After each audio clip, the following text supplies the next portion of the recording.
This video is about some questions I've had regarding the Central Pacific Railroad. From 1900 to 1903, 46 miles of the railroad were abandoned and moved 12 miles east. This was part of the Harriman rebuilding of the Central Pacific. The histories cite the problem of White Plains Hill along this route. A 1.5% grade is mentioned, but there are no details concerning the operation of this section. How did they actually cope with this obstacle in the 19th century with the technology available? Years of flying over the Central Pacific finally, bit by bit, revealed pieces of the puzzle. You get home and you look at the photos, and bingo, the evidence emerges about a helper district that was operated on both sides of the hill. Aerial reconnaissance is also good for history and archaeology.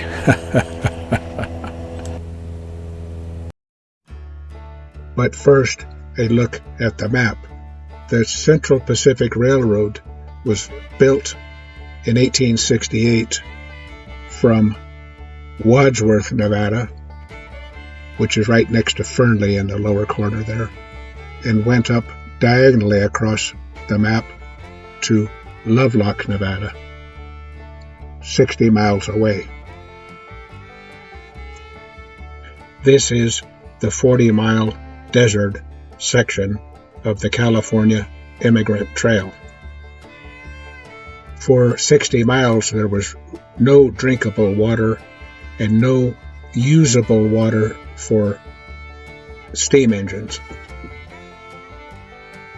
Water had to be hauled out here from the Truckee River at Wadsworth and deposited at various tanks along the way during the construction of the railroad and during the operation in the steam age. Interstate 80 followed the Central Pacific Railroad route essentially, but the character of the country has not changed. From Fernley to Lovelock, you better gas up, because there is no gas for the 60-mile stretch, and you better have some water. Something learned the hard way by people who are unfamiliar with the area. The focus of this video is a 15-mile section between two old stations on the Central Pacific Railroad, Hot Springs Station and White Plains Station. Between these two stations was White Plains Hill or Hot Springs grade. This necessitated what railroads called a helper district, where they needed extra locomotives to go up and turn around on each side of the grade. But as is true today, the easier part is going up a grade. The harder part is going down the grade. So you needed an extra locomotive too for extra braking. The base for this helper district was at Wadsworth, Nevada, 34 miles away. Wadsworth was on the Truckee River, which gave the only good water for 60 miles.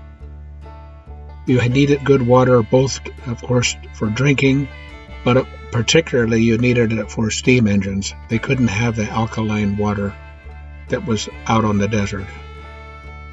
Wadsworth had a 16-stall roundhouse and hundreds of men working 24 hours a day, doing what it took to keep a railroad running around the clock. Wadsworth was also the division headquarters for the Truckee Division, which ran from Truckee, California to Winnemucca, Nevada, 205 miles. It was all tied together by the telegraph, the first electronic communication. There was no block signal system. It was all run on the train order system. Train orders were written instructions telegraphed from station to station by dispatchers. So every station 10 to 15 miles apart had to have 24-hour telegraphers working. Often the telegraphers were husband and wife teams working 12-hour shifts each.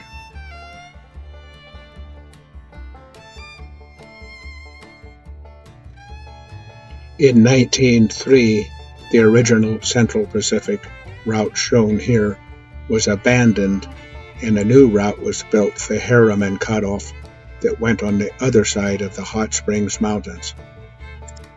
Though it was 5 miles longer, it was much flatter and didn't have all of the curves on top of the high grade that you'll see in the following videos.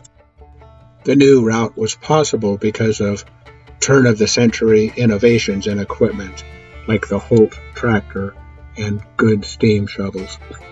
The 1868 route was limited by the technology of black powder, mule scrapers, and brute human labor carried out by 9,000 Chinese.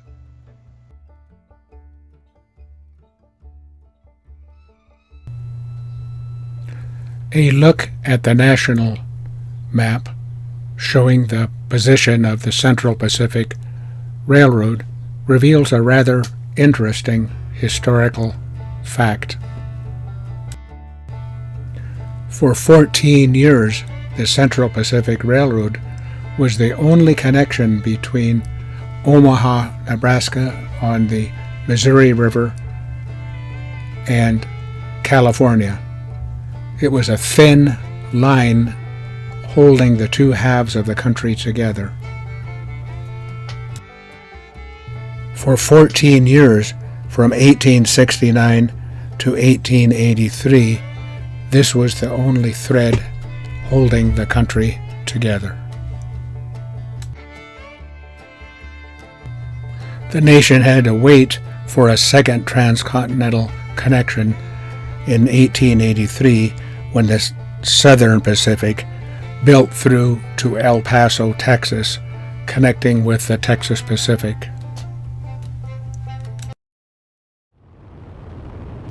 Coming up on Hot Springs Station, we start to see traces of the Central Pacific roadbed between the freeway lanes.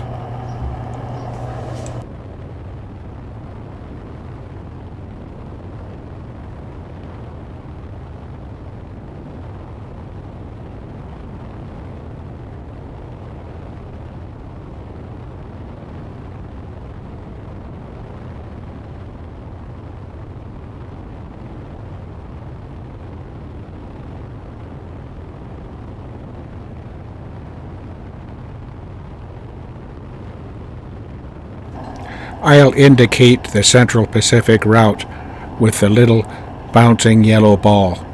Today it's really bouncing in all this turbulence.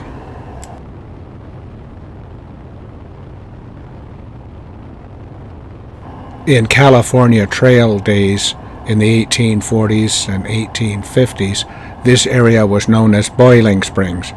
Here they could get passable drinking water. The pioneers cooked food and made coffee with the hot water here.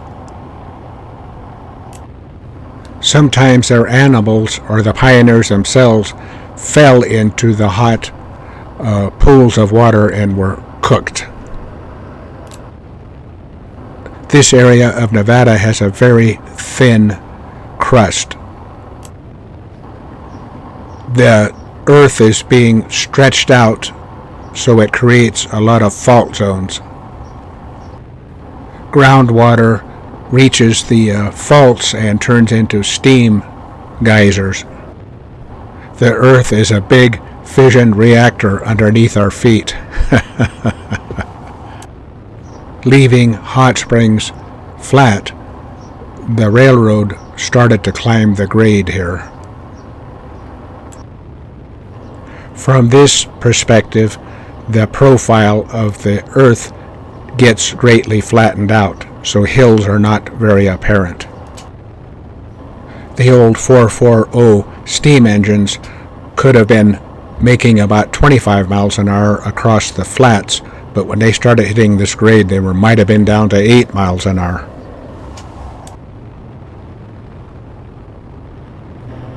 In the 1860s, they tended to just build as fast as they could with a minimum of excavation in order to make the money per mile. And they knew that it was not ideal, but they would figure they'd go back later and fix the details.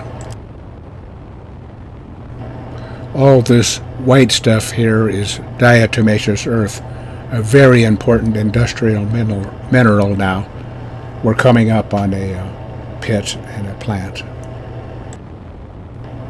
With the flattened perspective from the air, you don't see that the freeway below is on a pretty considerable grade too. The diesel trucks used to slow down to 50 miles an hour going up here, but now they have the pretty powerful ones now that maybe do 60 over it. Mirage Station, about 8 miles east of Hot Springs Station, is just right over the peak of the grade. It starts downhill from here.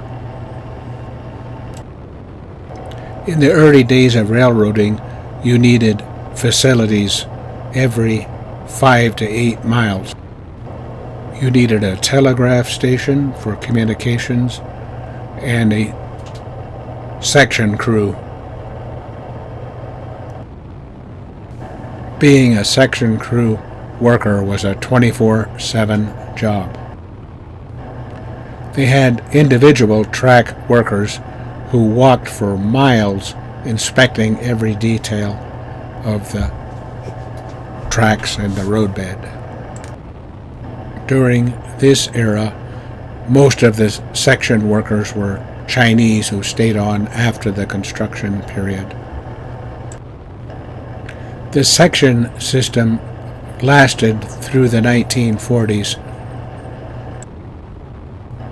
Over on the right, we're passing over the area called the Pass. It was a canyon watershed that got the pioneers up off of the Carson Sink, the wide area, and up to this area.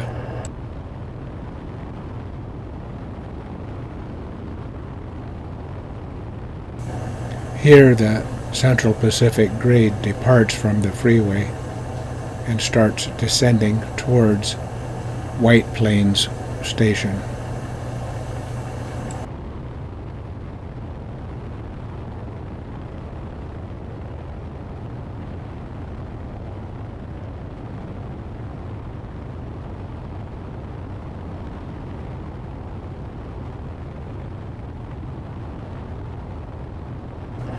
The track became very serpentine here. To avoid excavation, they followed the natural contours of the route as much as possible.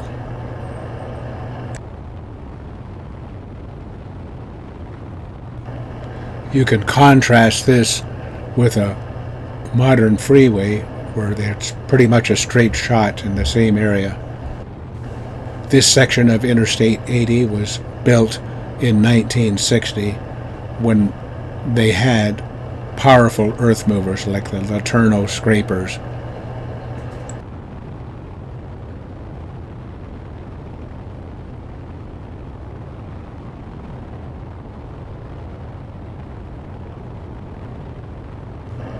The curvaceous early railroad created a lot of friction and a lot of wheel wear and rail wearing. That's why the later routes they did as straight as they could to eliminate those problems.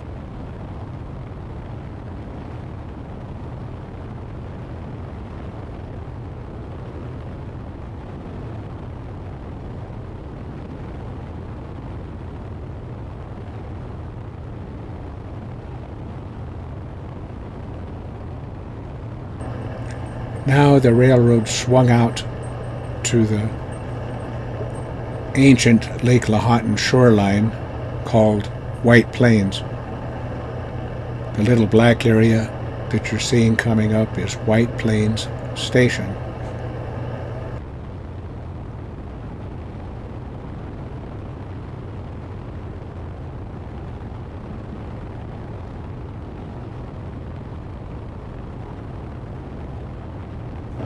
Also visible is the Y, which was used to turn around the helper engines on this end of the hot springs grade.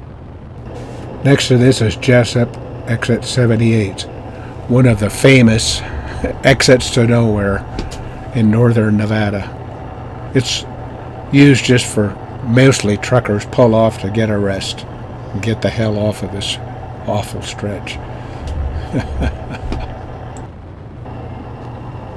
Ahead, under the front wheel, is the Humboldt Bar, which is a division between the Carson sink that we're over now and the Humboldt sink ahead.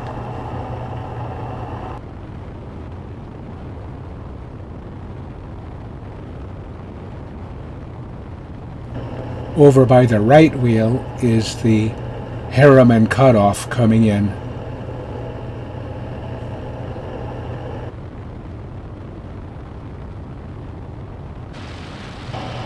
Here is the rear view from the tail camera on the same day. Here you get a tail gunner's view of the world.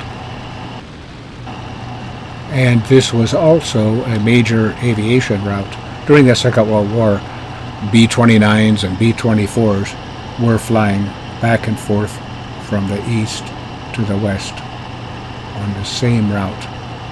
Of course, there was no freeway there, it was just old Highway 40.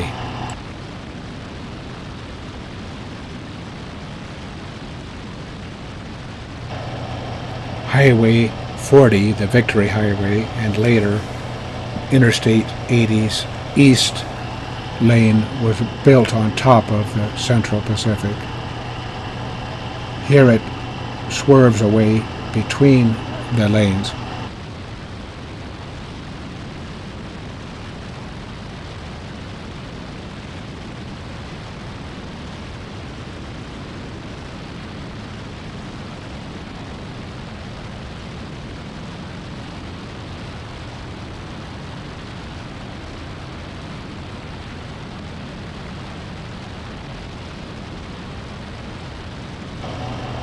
This X feature, I believe, was done during the 1960 construction to cross between lanes. There's the Y at Hot Springs Station that was used to turn the helper engines around to go back up the hill.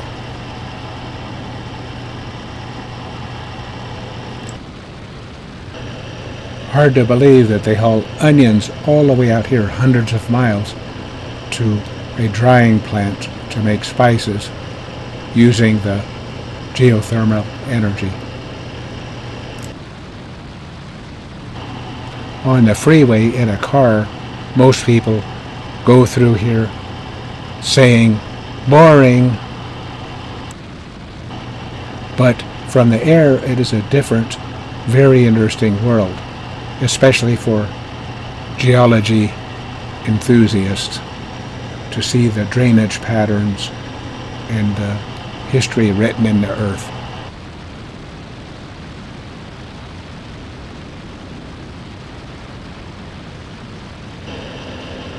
The Central Pacific grade departing on a straight tangent track.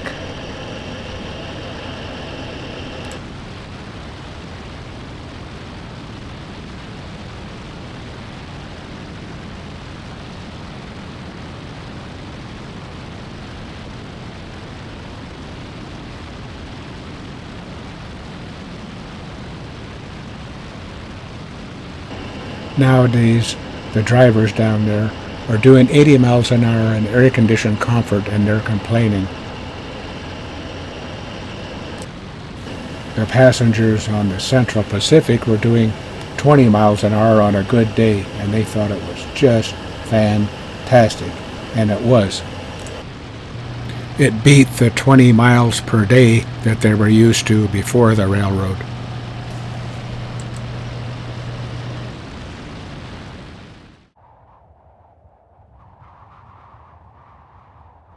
Back on the ground at the site of Hot Springs Station, we're standing on the tail of the Y.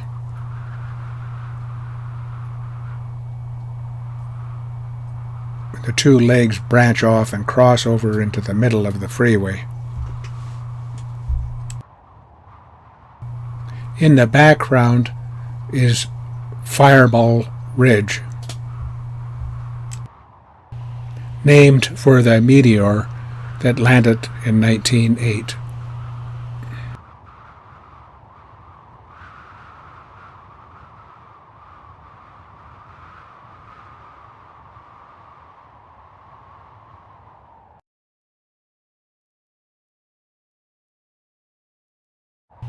Faint traces of the Y.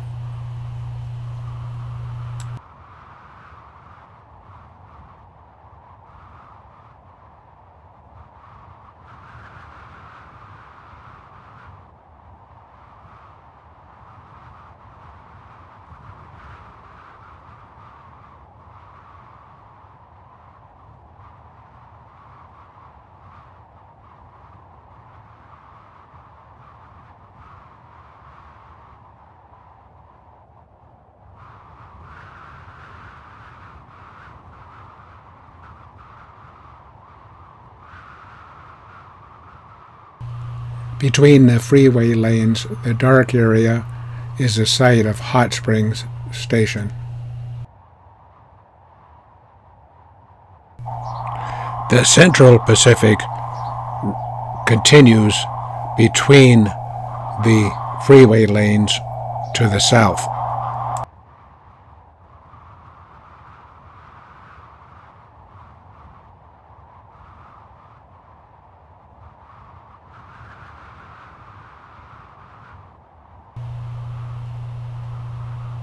Panning around to the west is Hot Springs Flat.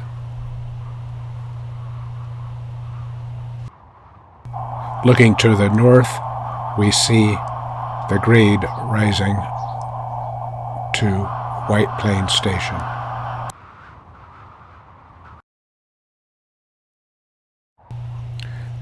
Coming back down, we see the two legs of the Y, just faint stains on the earth. On the ground, you would never imagine that this was a railroad or anything. It is only revealed from the air.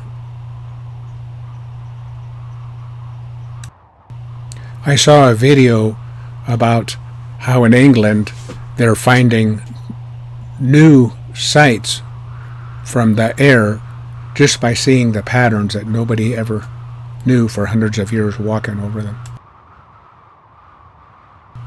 Coming down, we see the fossil traces of the ties on the roadbed,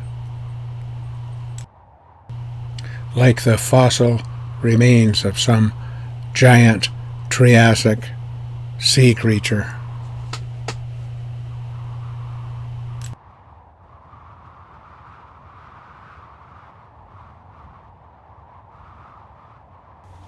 A few miles east of Hot Springs Station, the White Plains grade starts.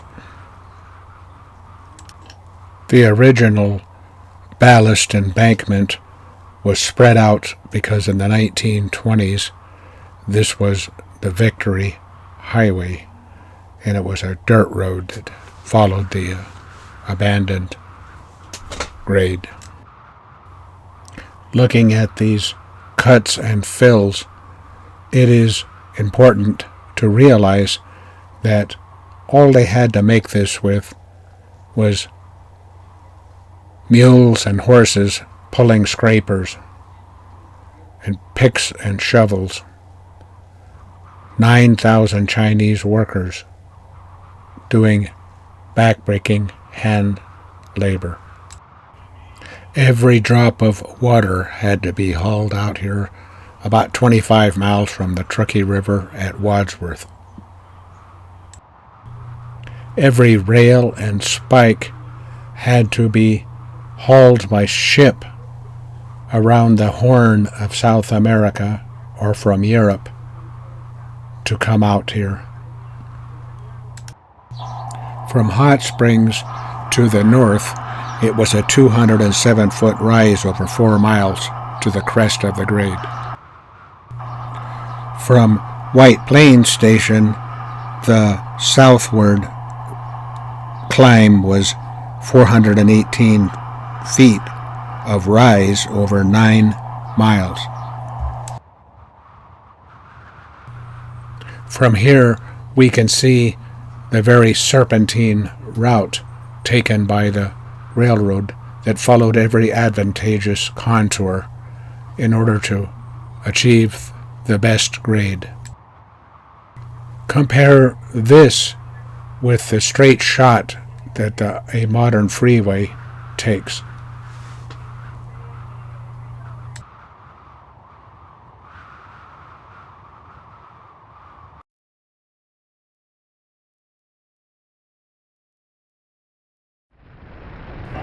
Let's make a rear view pass over the 13-mile section between Hot Springs and White Plains. In the 1880s, there were 74,000 passengers on this railroad per year. I'm sure a lot of them had dreams of gold, but the industrial minerals taken out of this area over time were far more valuable than the gold.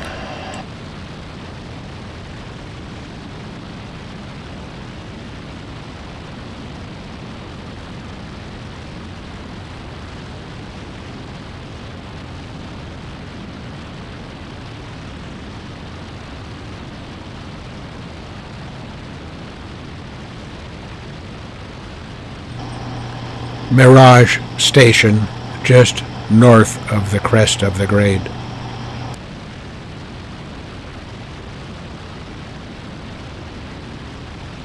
The constant movement is due to the turbulence at this altitude. In the 1930s and 1940s, airliners flew at this altitude, about 8,000 feet. An old DC-3 pilot told me that there was always a smell of vomit back in the cabin. The bouncing ball marking the railroad is really bouncing today with the turbulence.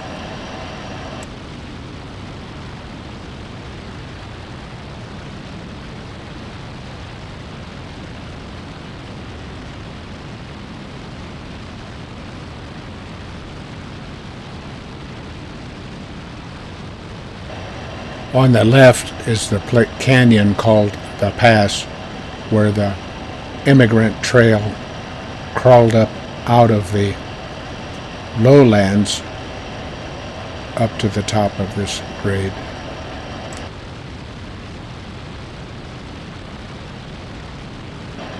Here the railroad departs from the freeway and then swings back and forth.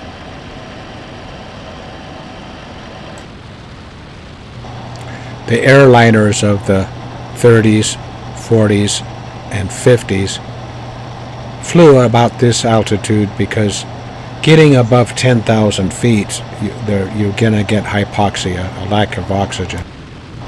But the passengers and pilots of that era could just light up their cigarettes and enjoy the view. A view you don't get nowadays flying at 30,000 feet in the stratosphere.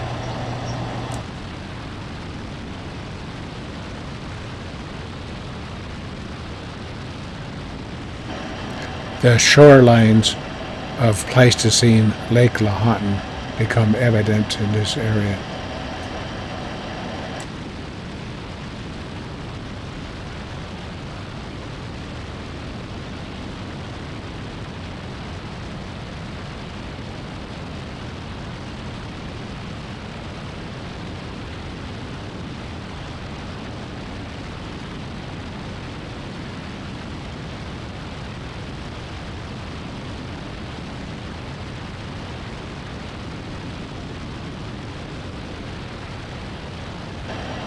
The sediments of ancient Lake Lahontan gave the name White Plains.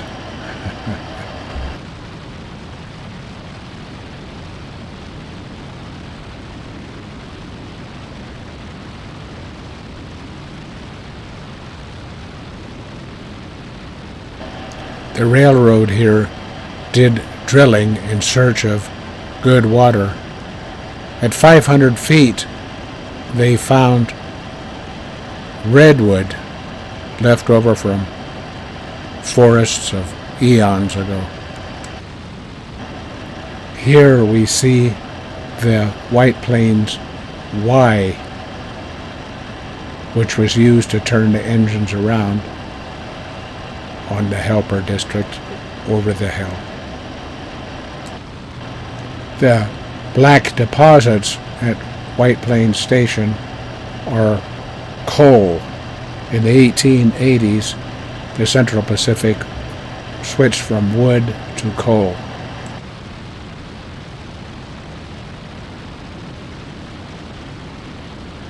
There are still traces of the California Immigrant Trail where the wagons crossed before the railroad.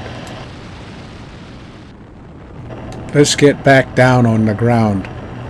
We'll fight the turbulence all the way down to the last foot above the runway, where we stall the wing and fall out of the sky.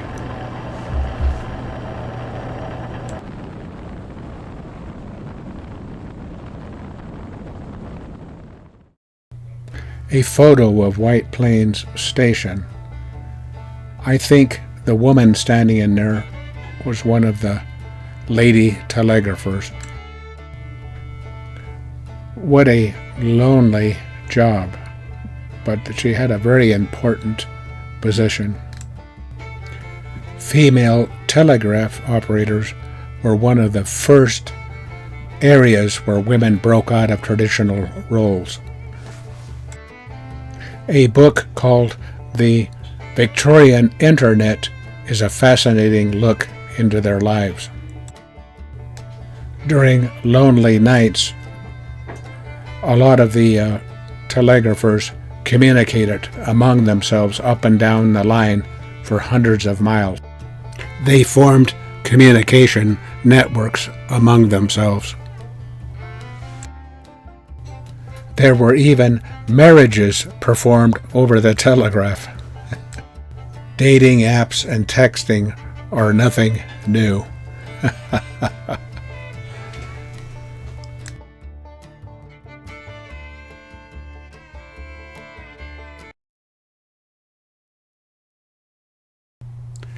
Let's do a drone survey of White Plains Station.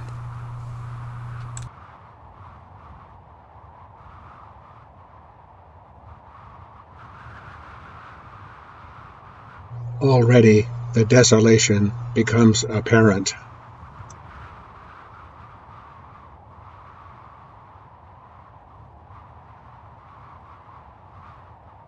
The Central Pacific heading north towards Lovelock.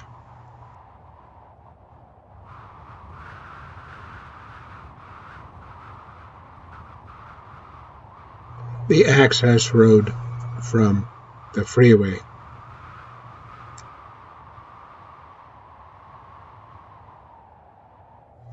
It's plenty solid in dry weather, but after a rain, this kind of playa sediments turn into a gooey mess. When in doubt, test the surface, stop your vehicle, go out and walk out several hundred feet. There can be a thin top layer that is dry, but right below that is soup. Advice from yours truly, who's gotten a Land Cruiser with flotation tires super stuck in places like this. The Central Pacific heading south up towards White Plains grade.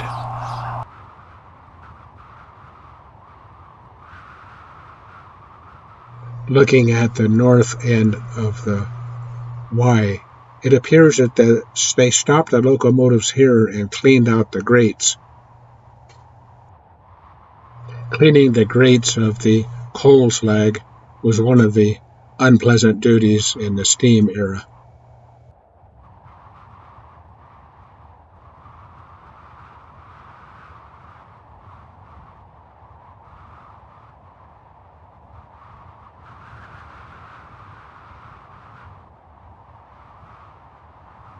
What the Y was used for was they could back an engine and a whole train backwards and then switch and reverse direction by going out on the other leg. X marks the spot where the California Trail crossed the Y. In other words, it was there before the Y.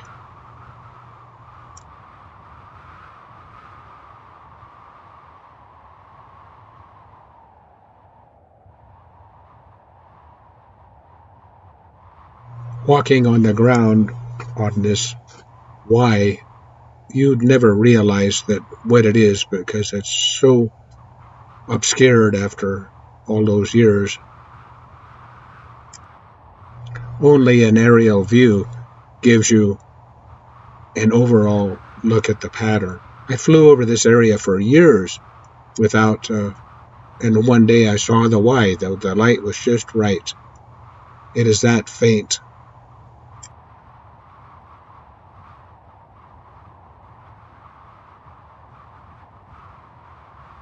Now you can see the whole Y where they backed out and headed up to White Plains grade. The helper engine could get behind the train and push it or hook on to the front. On the other end at Hot Springs, they had the same Y with another helper.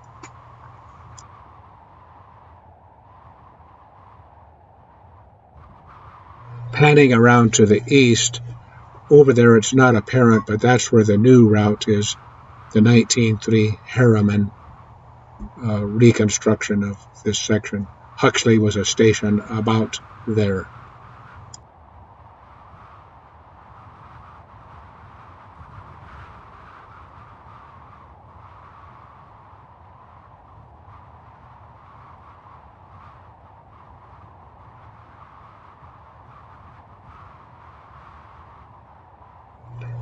Getting up a little bit higher, panning around to the south.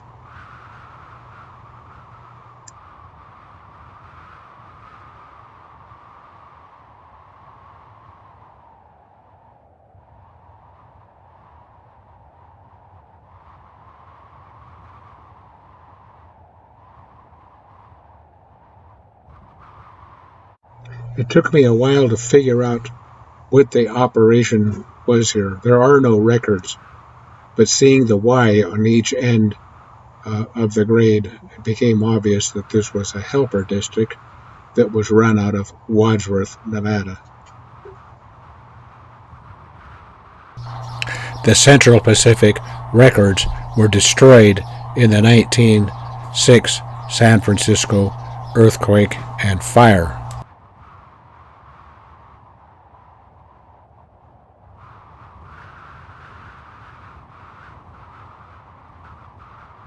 Coming down a freeway, I imagine there are newcomers driving here, and they see all the signs saying, "Exit 78, Jessup.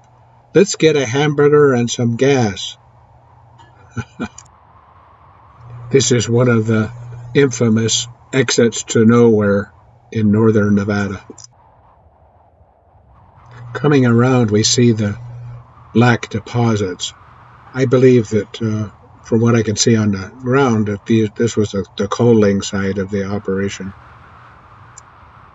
They didn't have coaling facilities like chutes at this time like they did in the latter era of the steam age. The coal from the Utah mines was dumped on platforms and from there was shoveled by hand into the locomotive tenders by Chinese labor. The age of brutal hand labor like we can't imagine nowadays.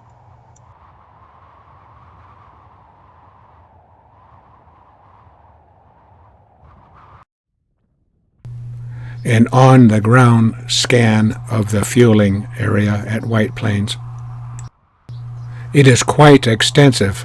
I believe that there were spur tracks out here to park gondolas from Utah. The Central Pacific started with wood fuel, and then in the 1880s they transitioned to coal, and then around the turn of the century they transitioned to oil. In other words, they went to progressively more energy-dense fuel.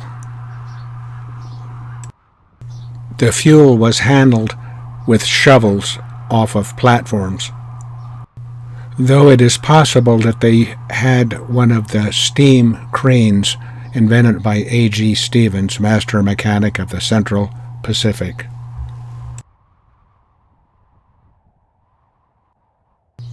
Unlike this place, I have seen untouched mounds covered with this curious red rock miles away up and down this line.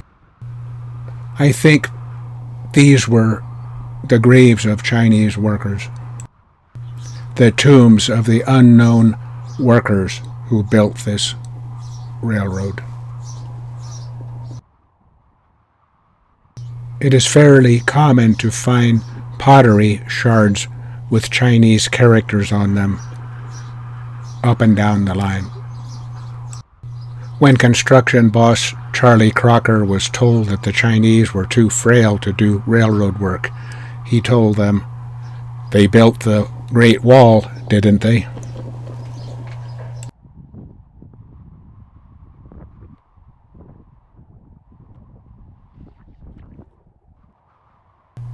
Since the 1960s, dedicated groups of California trail associations have marked the trail with these rail markers. There are guidebooks that go along, and you can go from marker to marker if you have a good off-road vehicle.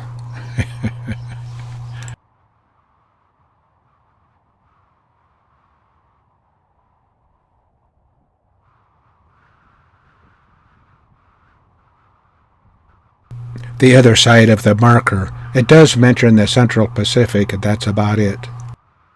Yet there is a curious lack of specific information about the Central Pacific Railroad.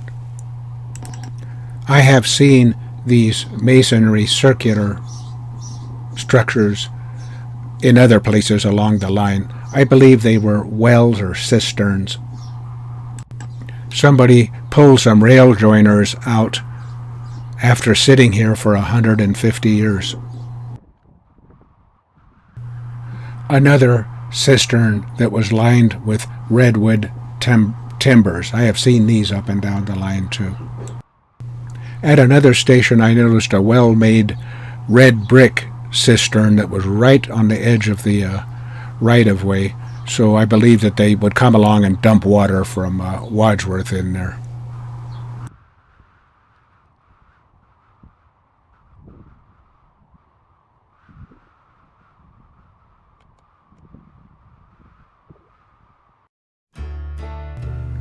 Was this young woman one of the telegraphers who managed the traffic flow on the railroad? Maybe she had to keep a Winchester 73 at hand to manage the lonely train crews. The Wild West, wellspring of American mythology.